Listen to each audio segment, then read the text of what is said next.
സത്യം പറയടേ, നീ ആരാ? ആർക്ക് വേണ്ടിയാ നീ നാടകം കളിച്ചേ?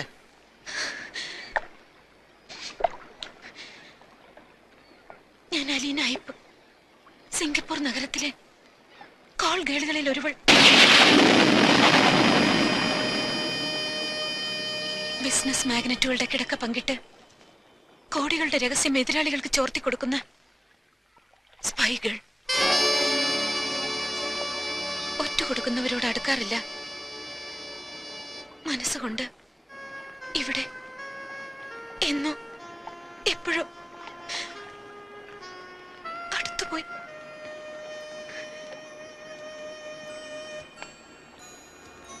അപ്പന്റെ ശവം തെമ്മാടിപ്പറമ്പിലടക്കിയ കഥ പറഞ്ഞ ദിവസം, എല്ലാം മറക്കാനെന്ന പോലെ നിങ്ങൾ എന്നെ അനുഭവിച്ച ദിവസം, ഞാൻ മനസ്സിലൊന്ന് തീരുമാനിച്ചു. നിങ്ങളെ എനിക്ക് ചതിക്കാനാവില്ലെന്ന്. എന്റെ ബിസിനസ് രഹസ്യങ്ങൾ ചോർത്താൻ ആരാ നിന്നെ ഏൽപ്പിച്ചത്?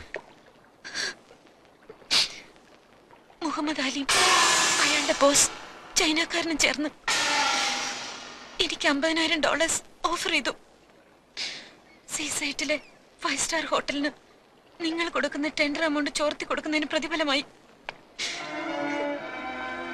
25,000 ഞാൻ അഡ്വാൻസ് ആയി വാങ്ങി.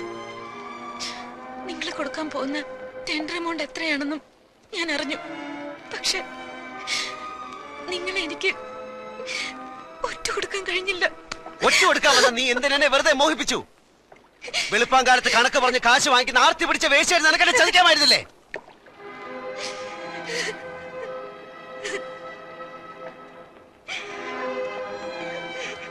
നാട്ടിൽ പള്ളിമുറ്റത്ത് ഒരു കല്യാണ പന്തൽ ഉയരുകയാണ്. അച്ചടിച്ച ക്ഷണക്കത്തുകളുമായി എന്റെ അമ്മയും പെങ്ങന്മാരും വീട് തോറും കയറിയിറങ്ങി ആളുകളെ ക്ഷണിക്കുകയാണ്. അവരെ ഞാൻ എന്ത് കഥ പറഞ്ഞ് സമാധാനിപ്പിക്കും?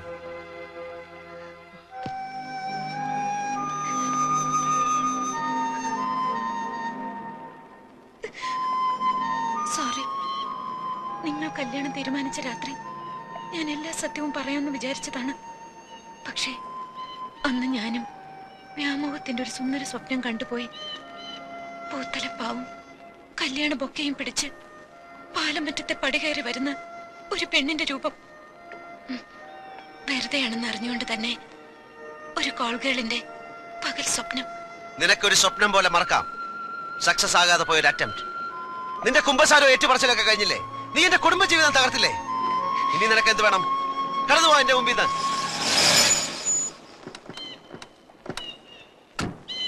കടന്നു പോവാൻ.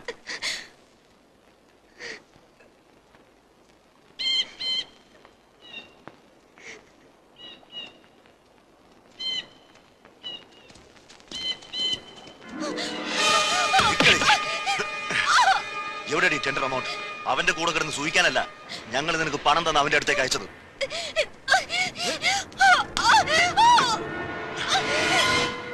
എത്രയാണ് ഈ ടെൻഡർ എമൗണ്ട്?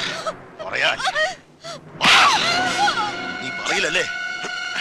നിന്നെ കൊണ്ട് ഞങ്ങൾ പറയിപ്പിച്ചോ?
നാൻസി എന്താ സ്വപ്നം കാണുക?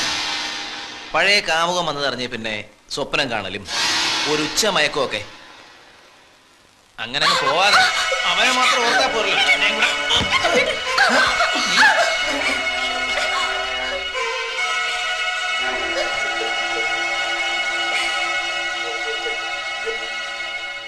നാൻസി, പോളച്ചനോട് വീട് മാറുന്ന കാര്യം പറഞ്ഞില്ലേ? പറഞ്ഞു, പലവട്ടം. ഈ കാര്യം ഞാൻ എങ്ങനെ പറയും ചേച്ചി?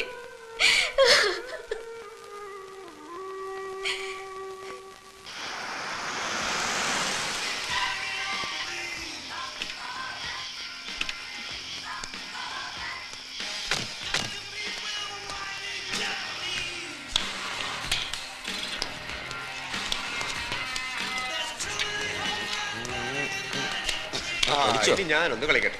തമ്പുരാക്കന്മാരെ എല്ലാം ഒരുമിച്ച് കണ്ടതിൽ വളരെ സന്തോഷം. കൺഗ്രാറ്റുലേഷൻസ്. ദാമോദരൻ നായർ സാർ SIയിൽ നിന്ന് CAയിലോട്ട് ഉയർന്നു എന്ന് കേട്ടു. കൂട്ടത്തിൽ ഒരാളെ കണ്ടില്ലല്ലോ, ഡോക്ടർ ജോർജ് വർഗീസ്. തിരക്കിലാവും, ഞാൻ വീട്ടിൽ പോയി കണ്ടോളാം.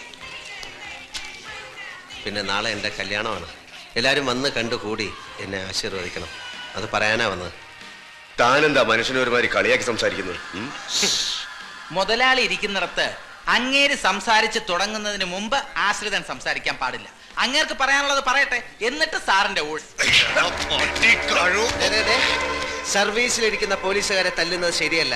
എന്നെ കൊണ്ട് അത് ചെയ്യിക്കരുത്. എടാ പുല്ലേ, കാളകെട്ടി പോലീസ് സ്റ്റേഷനിലെ ലോക്കപ്പ് മുറി നീ മറന്നോടാ? ഇല്ല, ആ സ്റ്റേഷനിലെ ക്രിസ്തുമസ് രാത്രി പിറ്റേ പകൽ എന്റെ അപ്പന്റെ ശവം തെമ്മാടിപ്പറമ്പിൽ അടക്കിയ ആ ദിവസം, ആ പകലിന്റെ രാത്രിയുടെ കടം പത്മനാഭന്റെ മുദ്രയുള്ള നിന്റെ തൊപ്പി ഊരിക്കുന്നതിന്റെ പിറ്റേ ദിവസത്തേക്ക് വെച്ചിരിക്കാം. ഓർത്തോ? എടാ കൊച്ചനെ, സിംഗപ്പൂരിൽ പോയി കിടന്ന് 10 കാശ് ഉണ്ടാക്കുന്ന നെകളിപ്പൊന്നും ഇവിടെ വേണ്ട. നാട് വിട്ടു നിന്ന് ഇത്രയും നാൾ ഞാൻ മനസ്സൊരുക്കി പ്രാർത്ഥിച്ച എന്താണെന്നറിയാം? ഞാൻ തിരിച്ചു വരുമ്പോഴും നിങ്ങളൊക്കെ ജീവനോടുണ്ടായിരിക്കണേന്ന്. നാളെ എന്റെ കല്യാണമാണ്. ഇപ്പൊ ഞാൻ വന്നത് അതിനെ ക്ഷണിക്കാൻ. മറന്നു പോകണ്ട. കാണാം.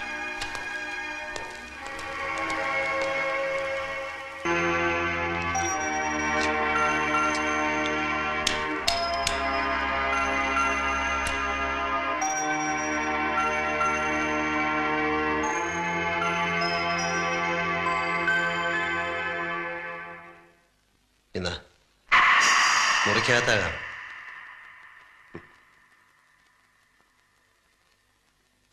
ഒരു കുടുംബ ജീവിതം തുടങ്ങാൻ പോവുകയാണ്. ഭാര്യാഭർത്താക്കന്മാരുടെ മാനസിക ഐക്യമാണ് ദാമ്പത്യത്തിന്റെ വിജയം. കുടിയും വലിയൊക്കെ ഉപേക്ഷിച്ച് നല്ല പിള്ള ചമഞ്ഞാൽ പാലോ മറ്റത്തെ സണ്ണിച്ചന്റെ ഭാര്യയായി എന്നിവിടെ കഴിയാം എന്ന് കരുതുന്നുണ്ടാവും അല്ലേ?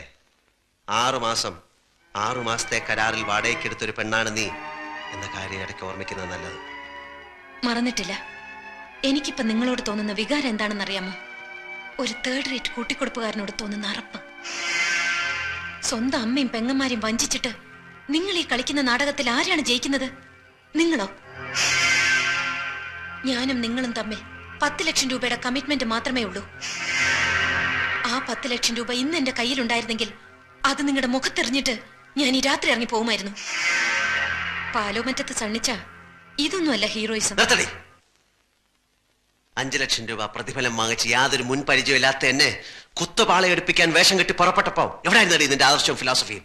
അതിന് വിശുദ്ധമായ ഒരു മറുപടി എനിക്കുണ്ടായിരുന്നു. വിശക്കുന്ന 4 വയറുകൾ, എന്റെ അനുജത്തിയുടെ ചാരിത്രം. ഏത് കോടതിയും എനിക്കതിന് മാപ്പ് തരും? നിങ്ങൾ ഈ കളിക്കുന്ന വഞ്ചനയ്ക്ക് എന്ത് ന്യായീകരണമാണുള്ളത്? എനിക്ക് ജയിക്കണം. എന്നെ തോൽപ്പിച്ചവരെ എനിക്ക് തോൽപ്പിക്കണം. തെമ്മാടിപ്പറമ്പിൽ അടക്കിയ മനുഷ്യന്റെ മകന്റെ കല്യാണം ഒരു വട്ടം മാറി. എല്ലാ ഒരുക്കങ്ങളും പൂർത്തിയാക്കിയിട്ടും മകളുടെ കല്യാണവും നടന്നില്ല. 3ാമതും പള്ളിപ്പറമ്പിൽ ഒരുക്കിയ എന്റെ ഈ കല്യാണം കൂടി നടന്നില്ലായിരുന്നെങ്കിൽ എന്റെ അപ്പച്ചന്റെ കുഴിമാടത്തിനടുത്ത് എനിക്ക് ഒരു കുഴി കൂടി വെട്ടേണ്ടി വരുമായിരുന്നു. എന്റെ അമ്മച്ചിയുടെ ഒരു വട്ടമെങ്കിലും ഞാനത് ജയിച്ചോട്ടെ. ആദർശത്തിന്റെ ത്രില്ലിൽ ഇവിടെ നീ എന്നെ ഒറ്റിക്കൊടുക്കാൻ ശ്രമിച്ചാൽ കൊന്ന് കുഴിച്ചു മൂടും നിന്നെ ഞാൻ. ഇല്ല, ഒറ്റിക്കൊടുക്കില്ല. മരിക്കാനുള്ള ഭയം കൊണ്ടല്ല, നിങ്ങളുടെ വിജയങ്ങൾ കാണാൻ.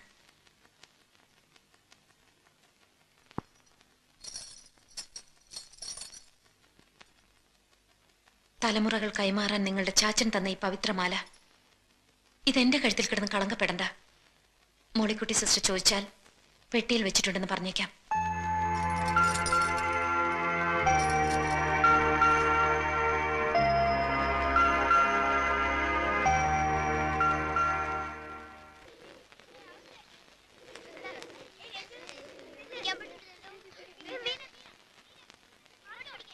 പപ്പയുടെ ടിക്കറ്റിന്റെ കാര്യം ഞാൻ വിളിച്ചു പറഞ്ഞിട്ടുണ്ട്. നാളെ കഴിഞ്ഞ് ശരിയാവും. ഞാൻ കാലത്തെ തന്നെ അങ്ങ് പോവുക. അർത്തിങ്കപ്പള്ളിയിൽ ഒരു നേർച്ചയുണ്ട്. നേർച്ച? അർത്തിങ്കൽ പള്ളിയില? അതപ്പോ നേർന്നു? അത് പണ്ട് മോക്ക് മഞ്ഞപ്പിത്തം വന്നപ്പോ നേർന്നതാ. നേർച്ചയും കഴിഞ്ഞ് എറണാകുളത്തും ടിക്കറ്റും എടുത്ത് ഞാൻ അങ്ങ് പോയേക്കാം. സാറേ. സാറല്ലടോ മോൻ. നേരം വൈകുന്നു. തനിക്ക് അർത്തിങ്കൽ പള്ളിയില് നേർച്ചയ്ക്ക് പോണ്ടേ? തനിക്ക് ബുദ്ധിയില്ല എന്ന് കരുതിയത്. ആ കുട്ടി താഴ്ത്തുണ്ടാവും. യാത്ര പറച്ചില് മെലോ ഡ്രാമയാക്കി കുളമാക്കരുത്. അല്ലെങ്കിൽ തന്നെ തന്റെ അഭിനയം ഇന്നലെ മുതൽ കുറച്ച് ബോറാകുന്നുണ്ട്. എന്താണ് സാർ ഇതിന്റെയൊക്കെ അവസാനം? 6 മാസം ഇവിടെ പുറത്തിട്ട് സണ്ണിയും ഭാര്യയും കൂടെ സിംഗപ്പൂർ പോകുന്നു. അവിടെ വെച്ചൊരു കാർ ആക്സിഡന്റ്. അതിൽ സണ്ണിയുടെ ഭാര്യ മരിക്കുന്നു. ഭാര്യ മരിച്ച സണ്ണിയോട് എല്ലാവർക്കും സിമ്പതി. ഇത്രയൊക്കെ അഭിനയിച്ച് ഫലിപ്പിക്കാമെങ്കിൽ ഈ കഥയും എനിക്ക് പറഞ്ഞ് വിശ്വസിപ്പിക്കാം. Thanks for everything Iyer John. വാ.